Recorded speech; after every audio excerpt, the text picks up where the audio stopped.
Welcome to CabWriter Comprehensive 3, Part 4. And this afternoon, what we're going to do is we're going to add at least 4 more cabinets. We're going to do the island, which consists of 2 cabinets. And then there are 2 cabinets next to this cabinet. This was C1. Next to it, we're going to add a cabinet. I think it's C19, which is a 3-draw bank, and C7, which is the microwave cabinet. And the microwave cabinet, by the way, is a divided base. So we're going to depart from what we've been doing. So far, all of the cabinets we've been drawing have been our standard style for the Gracie Hopkins kitchen.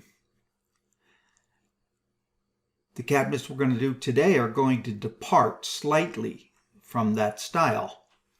For instance, this island, the front cabinet of the island, which I call the baking cabinet, is going to be shorter than standard, while the eating cabinet, the one behind it, is going to be the same height as these cabinets, but they're going to have the depth of an upper cabinet, 13 inches.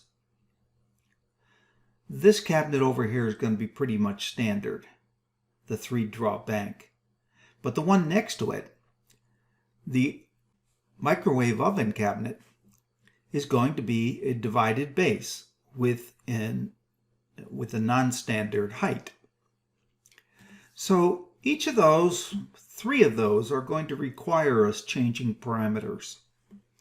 So what I want to do at this point is to back up a little bit and tell you how I started with the Gracie Hopkins kitchen and the Gracie Hopkins style. When you start out on a new project and you want to create a style, it makes no sense to start from scratch. Rather, it makes more sense to build off an existing set of defaults. CabWriter supplies in the factory settings, or what I should say are the default file selector files. It supplies a set of imperial defaults and a set of metric defaults. And there's a short description of what they are. The Gracie Hopkins kitchen was going to be primarily a frameless kitchen, but it was going to be a frameless with inset joinery for the backs and inset joinery for the stretchers, shelves, and the like, the bottoms and the tops. But I also didn't want it to be pure face frame. I wanted to have a little bit of face frame by just adding the stiles. You can see that here in this picture. The vertical stiles are there. no rails, simply styles. So what I did was I started off with the Imperial defaults called frameless and inset joinery. That was my starting point. So I loaded that. If I wait a moment, it'll come up.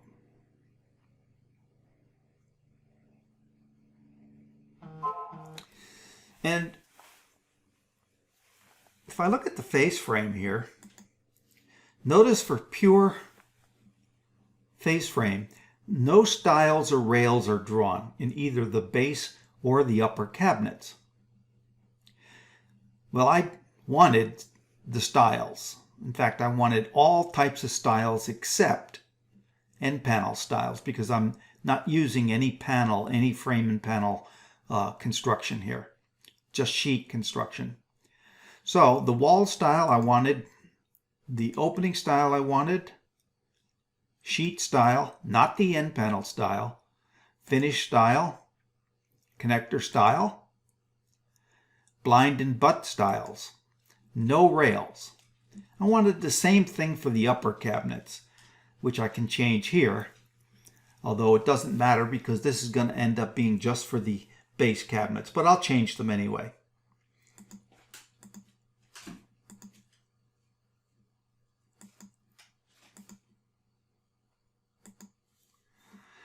Now, you'll find out later, had I changed anything, any of the rails settings, I would also have had to update this table. We'll see that later. But right now, if I update this, everything looks good here. Let's look at the carcass. Notice that I'm using inset joinery sides only for the backs. So the backs are going to be inset sides only. And I'm also using inset joinery as a construction method for the top, bottom, stretcher, and fixed shelf joinery. So that's the primary difference between the default settings that come in cabwriter and what I am storing called, now if I were to save this using this tool right here, save cabwriter settings, it's this file right here. I've saved it as CW3C for cabwriter 3 comprehensive base basic. I'm not going to resave it because I already have it saved. But that's what I would do. I would save this basic style. And I'd use that for all base cabinets that we're going to use that basic style.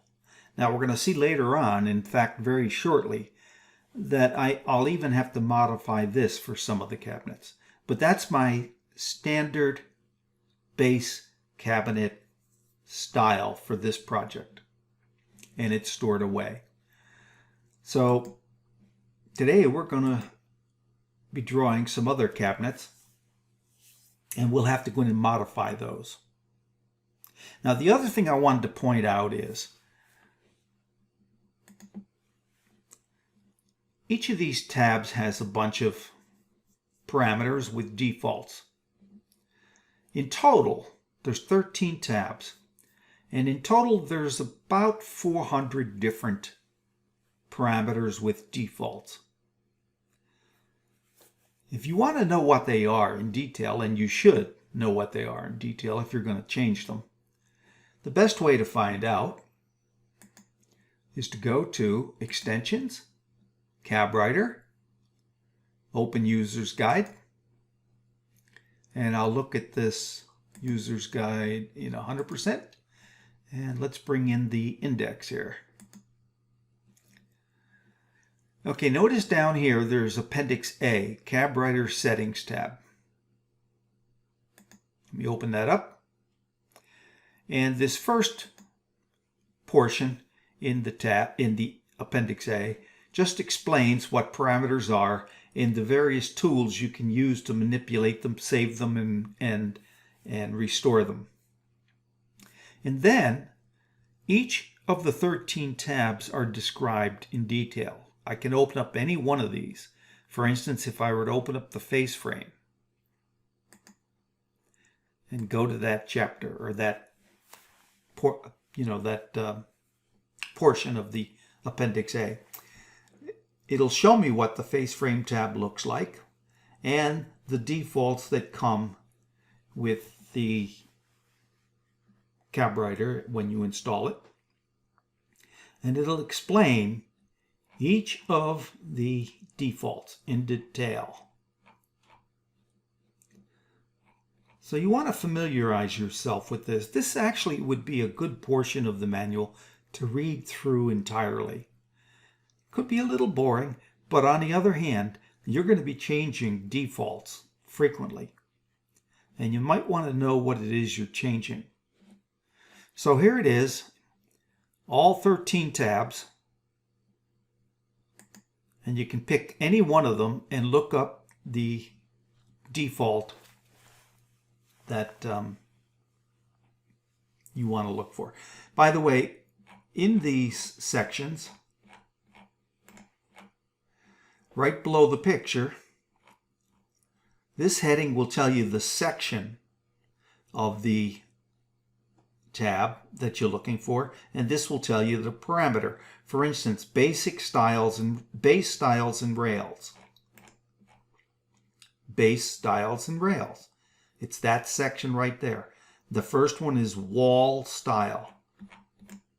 Base styles and rails, wall style. So that's how you find them. Okay, with that, I want to move along and start drawing our first cabinet, which is going to be C13L. Before we can begin drawing the cabinet, let's look at what we have to do in order to set up our parameters. This is C13L, this cabinet right here. And let's see if I can get a better look at it like this.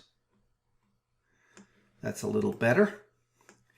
Notice its depth is standard depth, but its height is different. It's 32 inches high instead of 36. So what we're going to have to do is we're going to have to change our defaults for the cabinet height parameter of this base cabinet. And we're also going to have to do something else. When you make the cabinet shorter, the defaults you had set up for the boxes, the draw boxes and the draw fronts, are going to have to change. So let's take a look at that. Right now, if I look at what I've got,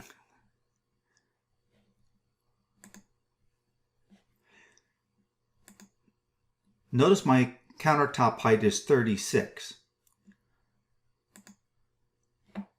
And for 36-inch cabinets, I've got this all set up and it's correct. I know that because these are all green. But if I go back to the base cabinets and I change this from 36 to 32 and update it, and now look at face frame. Notice these are red. And the reason is the cabinet's shorter. And it's 4 inches shorter, and it's indicating this here. It's saying something's got to give. So this simple thing I can do is it's telling me how much things have to change. This has to change by 4 inches, minus 4 inches. So I could take 2 inches off of each of these. So I'll make that 13. Make that 13. I can update it right now and just see what happens. And there we go. It is now green. I have to do the same thing here. Now I want to keep this 6 inches. So I'm going to take 2 inches off someplace else. And I can easily do it by making that 8, making this 12. And down here, I'll take 1 off this, 1 off this, and 2 off this.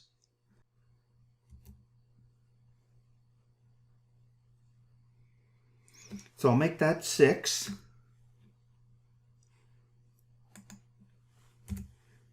Make that 6. and make this 8. And I'll update it. Okay, now I can save this. I can save this as the baking cabinet base. I'm not going to do that because I've already done it, and I want to stick with what I've got. I don't want to mess that up. But that's basically how you would create the Baking Center base defaults. So when I'm not going to save this. I'm going to cancel. So on each of these cabinets that we change, we're going to have to change the parameters. But the parameters could have other issues that we've got to pay attention to. And we'll see that again on the next cabinet. So for now, let's close this out. And let's bring in the Baking Center defaults. Now we can close this and begin drawing our cabinet. Okay, here's C13, the cabinet we're about to draw. What I need to do is outline in our SketchUp model where this cabinet belongs. Notice here,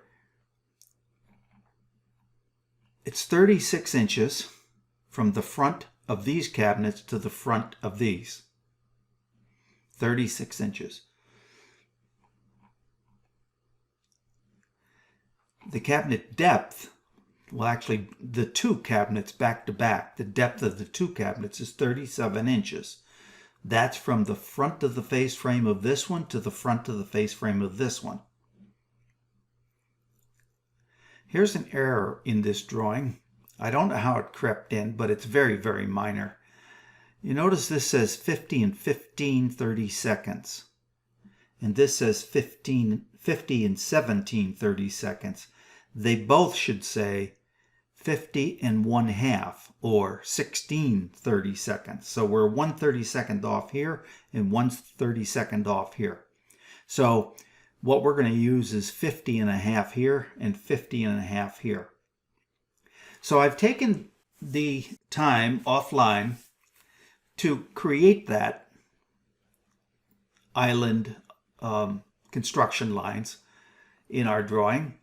And so let's go to that. So let's just check this. I did this offline.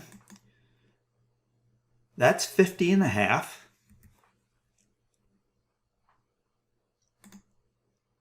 That's 36. And then from here to here is 37. And this is 60. Which leaves 50 and 1/2 to this one. So that's all correct. Now we can start drawing this cabinet. I'm going to zoom around here so I can see it better. And with the Story Stick tool, I'm going to start this time from right to left. And remember, this C13L had a 3-draw bank at each end, and in the center was a 2-door standard base. So let's draw that. That's going to be a right sheet. This will be a left sheet. Whoa, something's wrong here. I should have lefts here. So I have a feeling what I did. I'm going to back up here. I have a feeling what I did was I made this the wrong thing. That should be a right sheet. Yes, I did. There we go. And this should be a left sheet.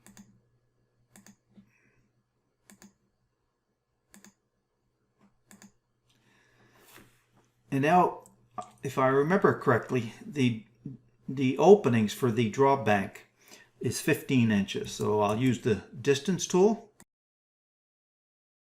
Come out here 15 inches.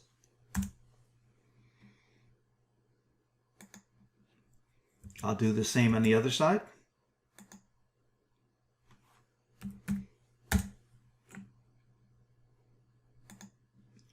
And now what's left, I'll just check. And that's 24 inches. So I'll hit escape. And that's right. Okay, now let's use the End key or the Command key on the Mac. And notice this time, box 1 is on the right because we drew it from right to left. And that's going to be a draw bank base, 3 draws. So if I hit next, now the center box is what it wants, box number 2, which is going to be a standard base with 2 doors.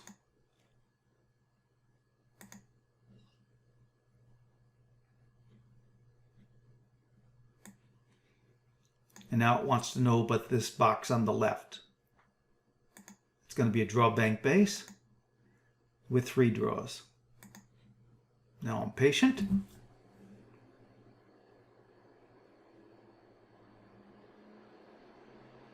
Very patient.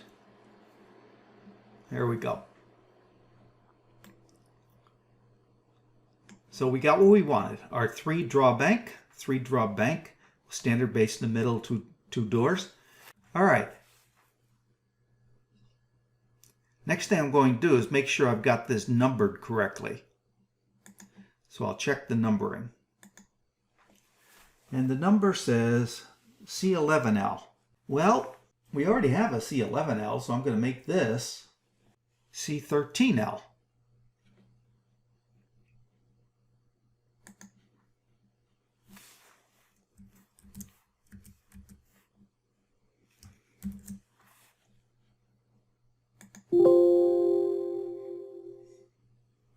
It's telling me C13L is not valid.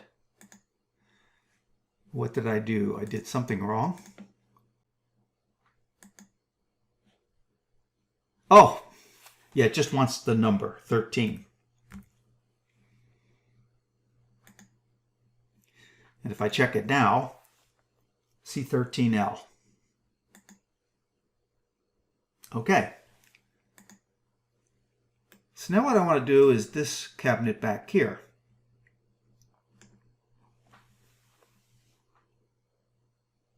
But before I can do that, I need to know how to change the depth of a cabinet. Well, it's very similar to what we did before. What I'm going to do is load the default that I've set up previously and stored, called the breakfast cabinet base. I'll load those and go to the base tab. Notice we're back to a 36-inch height, but I changed the cabinet depth to 13 inches. Now when you change the cabinet depth, one of the things you want to check is where the shelf holes and other holes are going to go. Normally the shelf holes are fairly wide on a 24-inch deep cabinet, but when I make this same cabinet 13 inches, I've got to make sure that the holes aren't trying to be drawn outside of the back of the cabinet. So I'll go to CNC Setup, or CNC Boring, right here, and look at the base shelf system holes. Notice the front row is 37 millimeters.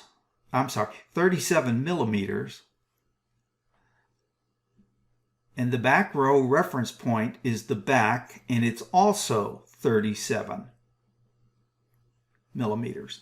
So that means the front row is going to be referenced from the front, the back row is being referenced from the back, and they're both 37 millimeters. So I should be okay. It should automatically adjust. However, had I had the back row offset referenced not from the back, but from the front, and I made the cabinet shrink, I would have had a problem. I would have gotten an error. And that error would have told me that I'm trying to drill holes in space, basically, where they can't exist. But we've already fixed that and everything's fine. So let's close this out and let's draw our cabinet. Now what this is going to be is a 2-box cabinet. And both boxes are going to be a standard base with 2 doors. So let's start here. That's going to be a left sheet. This is going to be a right sheet.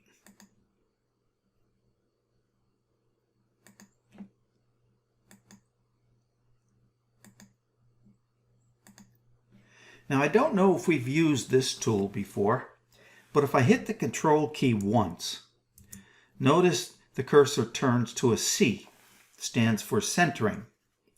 And what I want is to divide this into 2 boxes, 2 equal boxes with equal front openings. Now, in this case, it doesn't matter whether I use these outside guide points or the inside guide points. But it's always a good habit to use the inside guide points because it's possible that this style would not be the same as this one and they might have different widths. And if they were different widths and I use the outside guide points, I wouldn't get equal openings. So it's always a good practice to use the inside guide points. I'll just click here and here, and I get a centered, perfectly centered connector. And now I can hit End, Command on the Mac, and this is going to be a standard base with 2 doors, and again a standard base with 2 doors.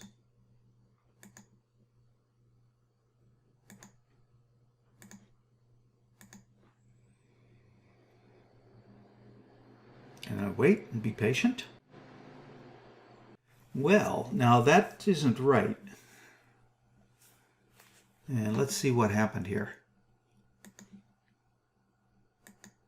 Up along the blue axis, 34 3/4. Oh, my front is wrong. My front is wrong. I don't know how that happened, but I can easily fix it.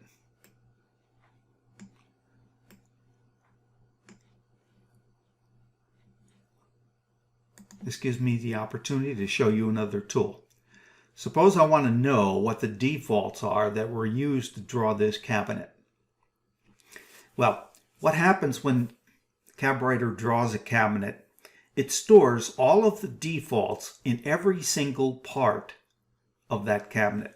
So for instance, this connector style here has within it all of the defaults that were used to make this cabinet. We call it the cabinet's DNA. So I can choose any part because they all have the DNA. I can choose any part and say retrieve cabinet defaults. And now I'll go look at base, and cabinet height is wrong. That was supposed to be 32.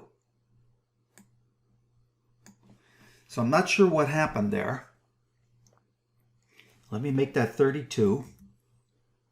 And while I'm at it, let me look at a few other things. That's correct. And I am using inset sides only and inset joinery. All right, so that looks correct. So I'm going to save that. Before I do anything else, I'm going to save that in the baking center. I must have saved the wrong default before, but now I can correct it by saving those. It says it already has that saved. Do you want to overwrite it? Yes. Now I want to redraw this cabinet. You can't see that, so let me try something else. redraw selected cabinet. And it says, do you want to use the stored defaults? Well, no, because the stored defaults are wrong. I want to replace them with the new set that I just put in the cabwriter settings, so I'll say no.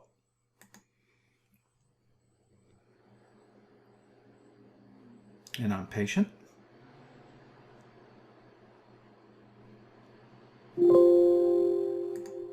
And there we go.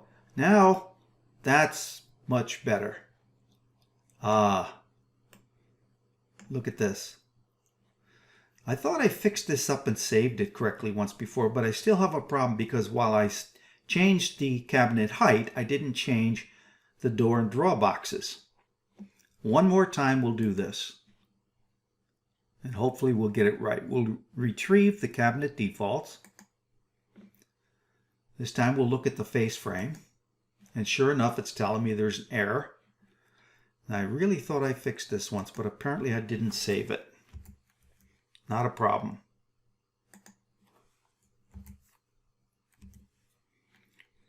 And this will be 8. This will be 12. And this will be 6. This will be 6. This will be 8.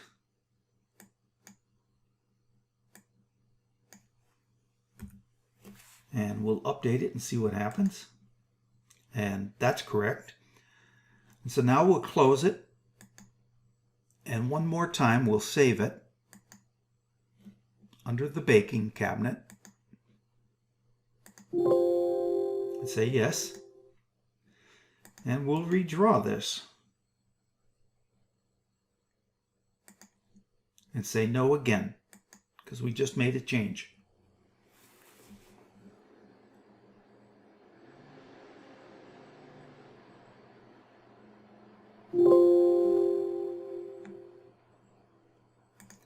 All right, now we've got it correct. Finally. All right, so now what we have to do is renumber this. That should be number 13.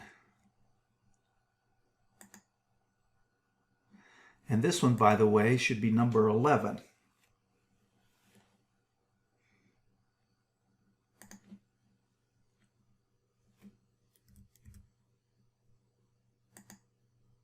Okay. So there we go. Our next cabinet to draw is going to be this one right here, which is a 3-draw bank. So let's look at the layout drawing and see what the dimensions are. So here it is. It's C19. If I zoom in here, it's 20.5-inch opening. 20.5-inch opening, and it's a 3-draw bank. And drawing this should be something you can do in your sleep right now. So let's go and draw it. Okay, here it is. We're going to draw it right here. And remember, the opening is 20.5. So we can take the story stick and the distance tool and create an opening right here, 20.5.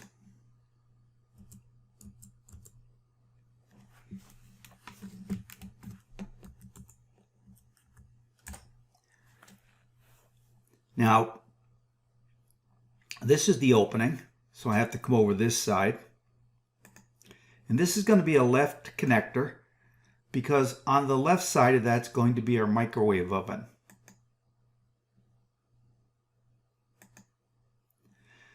And now I'm going to share the space for a connector with this one. In other words, we're going to draw one right over top. So this right connector here is going to be drawn right over top of this one. And during the cleanup phase of this drawing, I'm going to have to delete one of those. We don't want two connectors over top one another. But for now, in the drawing, no problem. So I'll call that a right connector.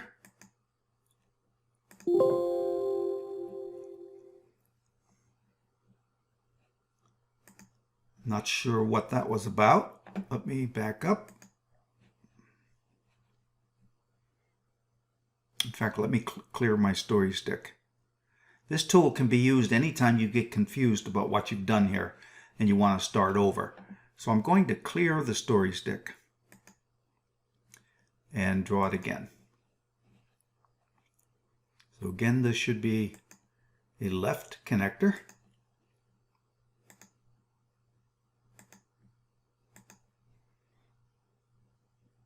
And this should be a right connector.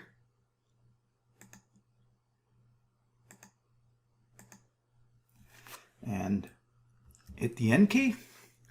And I'm going to make this a 3-draw bank. Draw base bank, 3 draws.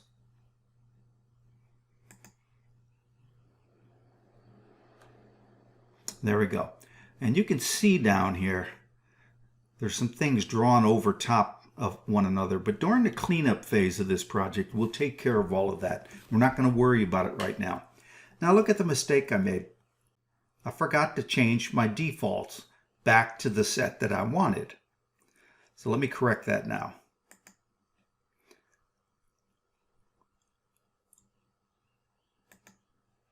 I want the standard base for this cabinet, the base basic.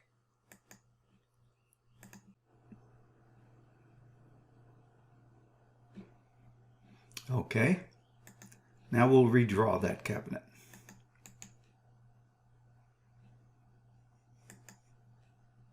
And we're going to say no because we just changed the defaults we want to use.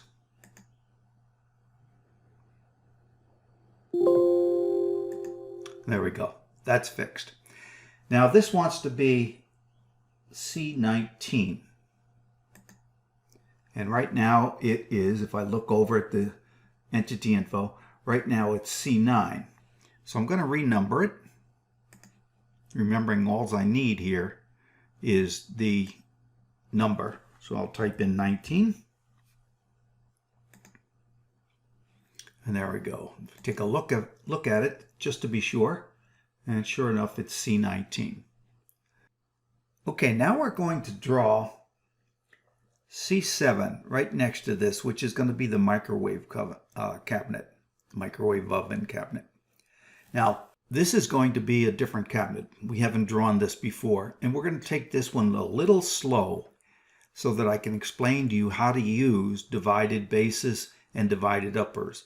In cabwriter 3, we've improved the divided cabinets such that you can now have 15 different compartments or cavities, if you will, in a cabinet. And each one of those compartments or cavities can be either a drawer or 2 doors or an opening like a cubby.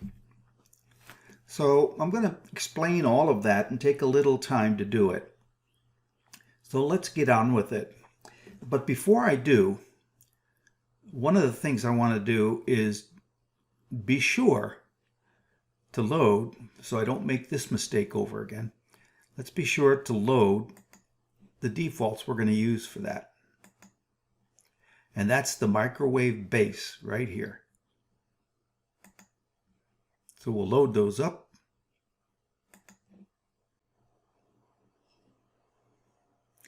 And now just close it and we're ready to begin drawing.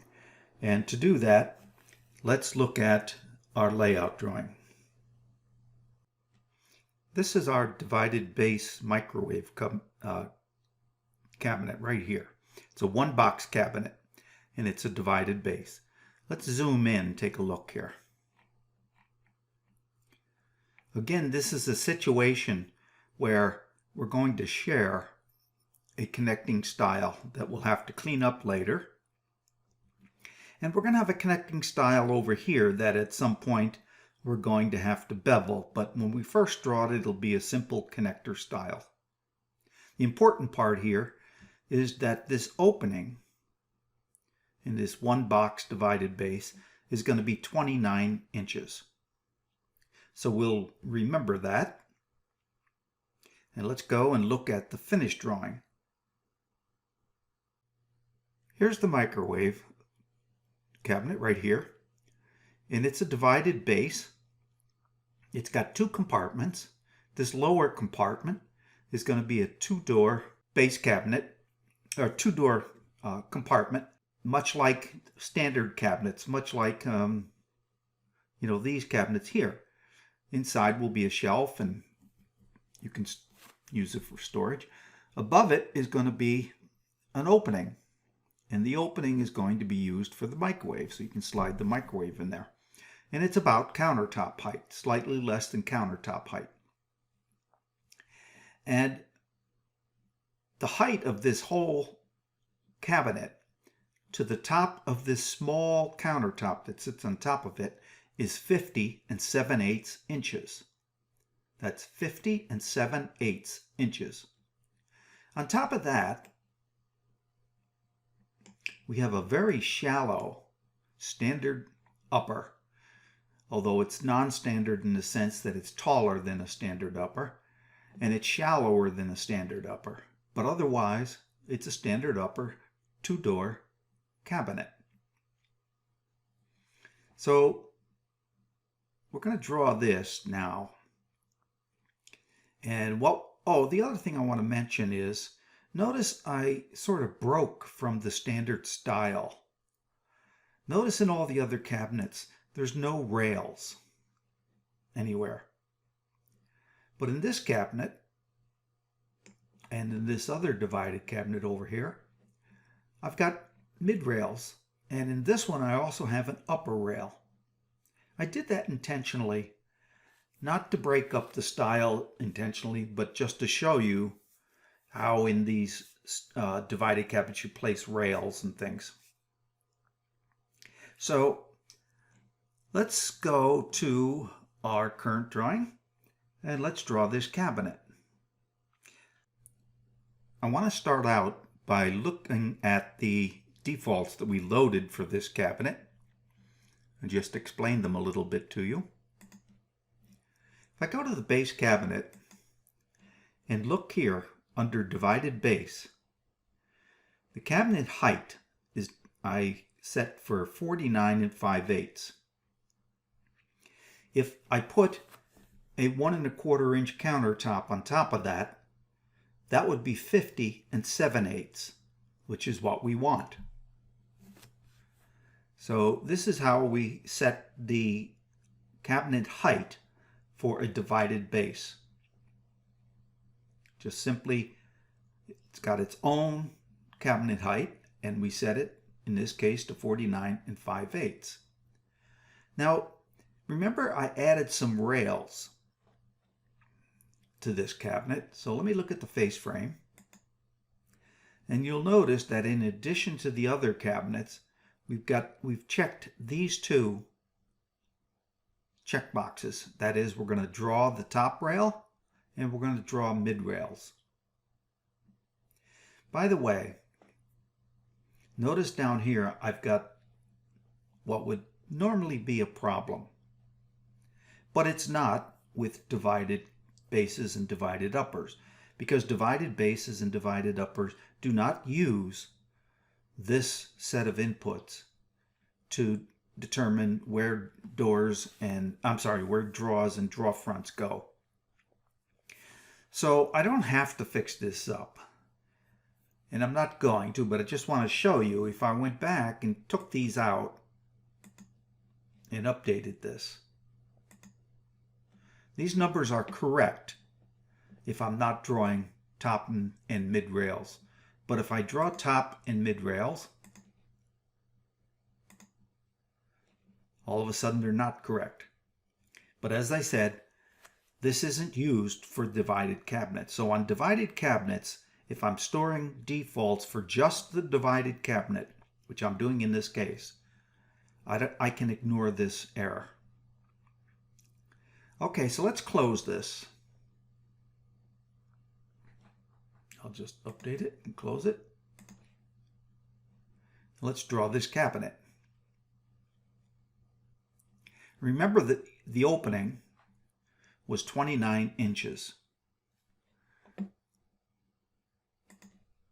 So I'll start here. I'll come this way, and I'll make that a right connector. And I'll set the opening to 29 inches. Whoops. I want to be on the line.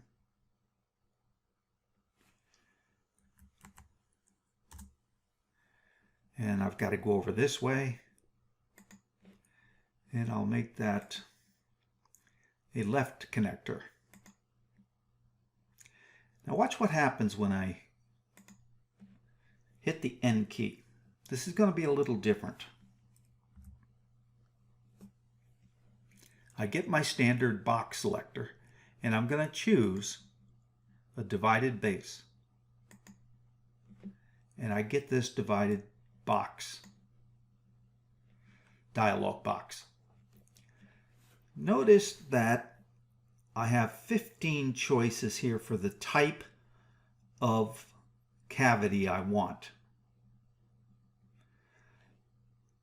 And notice I have 14 dividers here. The way you want to read this is the following. Notice that this line down here represents the bottom of the box. This line up here represents the top of the box. So between the bottom of the box and position 1 of a divider, I have a choice of how I want to fill that cavity. That's a cavity from the bottom of the box to position 1 of the box. And then from position 1 to position 2, I have a choice of how to fill that cavity. Notice these are physically offset so that this field is roughly in the middle of these two fields. And each one on the way up is positioned between two fields over here. So the way you read this is my first cavity, second cavity, third cavity, so on and so forth. This is my first partition, and between that partition and the one below it is going to contain this cavity. Okay. Now this is going to be simply two cavities. The first one I want to set for 29 3/4 inches. Trust me, that's the right number. When you do this for your own cabinet, you may have to experiment a little, draw the cabinet, make some measurements, see if they're what you want, and if not, you may have to do it again. I've done that, but for this one, I'm going to give you the answer. It's 29 3/4. And what I want in the cavity between the bottom of the box and this partition is I want a door. Actually, I want two doors. And I want a fixed shelf above the doors, because that shelf is going to be the shelf that the microwave sits on. The other thing is my fixed shelves want to be offset by 5/8 of an inch. And I'll show you what that means in a little bit. But just trust me for the moment. My fixed shelves want to be offset by 5/8 of an inch. All right, so I've got my first compartment, my first cavity between the bottom and the top. Now, where is my top compartment? Well, if I'm only going to have one more compartment, then it's going to be a compartment that goes from this divider all the way to the top. So as long as these are 0 and there's nothing entered in here for a divider here, the compartment is going to be from the top of the box to wherever this compartment, this divider ends. And this is going to be the type of cavity. And I've said none. In other words, I'm not going to have a door or drawer or anything like that. So this is all I need for this cabinet I'm going to draw. This will become a little clearer when we do it again a few more times. But for now, this is all you need. Let me say OK. And now, since I've only got one box in this, I can say OK here.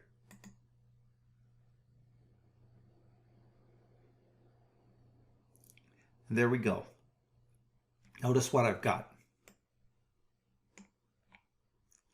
And if I've done this correctly, let me make some measurements. I'm going to go up along the blue axis.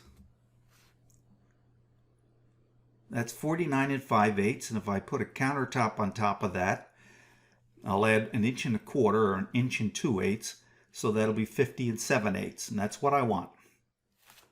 I've also got my two compartments, or my two compartments, the empty cavity here and the cavity with two doors. And this was my offset.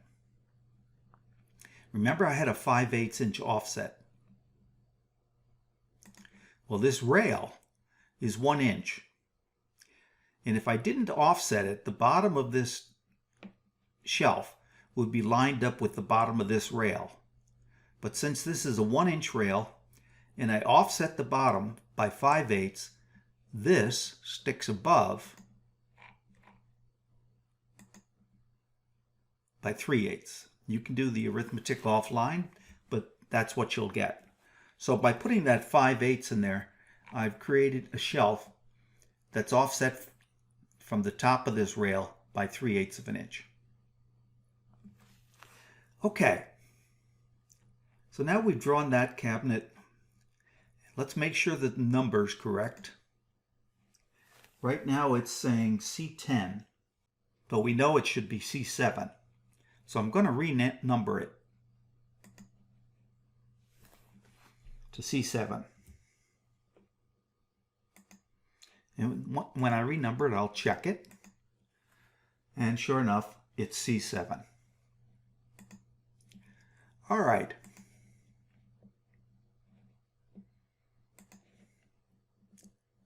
Let's take a look at what we've done so far.